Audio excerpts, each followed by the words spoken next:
Jenny and Bubba's son, Gerald, as he meets his younger brother, Forrest Jr. Gerald was born in Vietnam while Bubba and Forrest were there. When Bubba passed, Jenny went to Louisiana to meet Bubba's widowed wife and tell her about Gerald, also giving her rights to Gerald before Forrest came home from war. Gerald would visit from time to time, but always while Forrest Jr. was at scout camp for the summer. Gerald always thought Forrest was his daddy and never knew Jenny was his mama.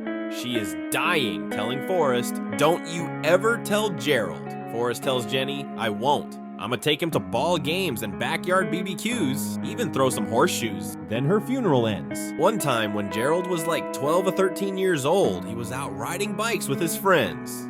He told his friend, "Daddy always said never hang out at the Quick Trip.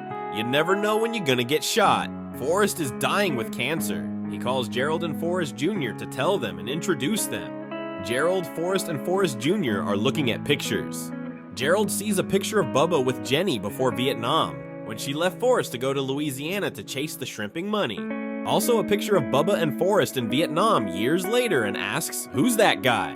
He was with Jenny in these photos and again with you in the war. Forrest closes the book and says, "Gerald, that's Bubba, and your mama, and Jenny asked me to never tell you. But Bubba is your real daddy, and Jenny is your real mama." Gerald gets mad and says, "I always knew I ran like a black man," and runs to a Greyhound stop. When he arrives, a homeless man on a bench says, "Those look like some comfortable shoes. Are they good for running?" Gerald rode that bus all the way to Minnesota. Forrest Jr. reaches out to tell Gerald that Forrest has passed. Gerald returns to Alabama for the funeral.